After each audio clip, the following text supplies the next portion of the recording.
Here's the harsh truth. That contract you just whipped up in ChatGPT, it might look professional, but in court, it could be worthless.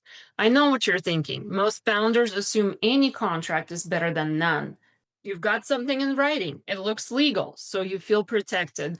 But here's the danger. A bad contract isn't just useless, it can actually backfire and make you more vulnerable. I'm Tatyana. I'm an attorney for AI founders and digital entrepreneurs. And in this video, I'll break down why ChatGPT contracts won't protect your business, the hidden risks you probably haven't thought about, and what a real contract should actually do. Stick around to the end because I'll share how you can run a quick, under 15-minute legal audit to see exactly where your business stands today. Most founders think that just having something in writing keeps them safe, but in reality, that's a trap. If a contract is vague, missing key terms, or unenforceable, it won't stand up in court. Here's what usually happens. ChatGPT spits out standard terms, but skips essentials, like what state's law applies, what your refund policy actually is, or who owns the intellectual property. I've seen founders lose thousands of dollars because their DIY contract didn't spell out who actually owned the code. And that brings us to the bigger issue. Generic contracts don't match AI business models at all. Here's the thing. AI startups aren't just freelancers or service providers. Your risks are different. Generic templates miss the nuances, like who owns IP-generated outputs?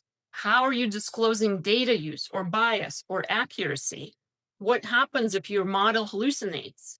ChatGPT doesn't know your revenue model, your compliance risks, or your customer journey. It's drafting in a vacuum. And even when the words sound legal, there's no actual strategy behind them. Contracts aren't about sounding smart. They're about protecting your revenue, your IP, and your compliance. ChatGPT won't tell you why a clause matters or whether it's enforceable in your state. For example, Stripe chargeback disputes. If your terms aren't tied to your checkout flow, Stripe almost always sides with the customer. Or scope creep. If your contract doesn't define deliverables clearly, then clients can drag you into endless work. Or chargeback defense. If your contract doesn't require signed acknowledgement, you lose that evidence. This is why pretty words are not the same as legal protection. And sometimes AI contracts don't just miss things, they contradict themselves. Here's another risk. Copy and paste without context. ChatGPT pulls from public data. That means outdated clauses, contradictory language, and sometimes even terms they are flat out illegal. For example, non-compete clauses. Those are banned in California, but I still see AI contracts spit them out. And here's how courts see it. Ambiguity gets interpreted against the person who wrote the contract. That means you. But the biggest hole isn't just bad wording, it's intellectual property. AI startups live and die on code, data sets, and outputs. If you don't have assignment clauses, your contractor may actually own what they built for you. Your client may even claim ownership of the tools you used. And suddenly, you don't own your product. Investors catch this in due diligence all the time. And yes, I've seen deals fall apart when founders couldn't prove that they owned their own IP. And let's not forget compliance. If you're collecting data, you're touching laws like GDPR, CCPA, COPPA, and BIPA, even if you don't realize it. ChatGPT won't ask you, are you serving EU users? Do you have kids under 13 in your system? Are you collecting biometric data like voice or video? One wrong or missing disclaimer, and you could be fined or even banned from platforms.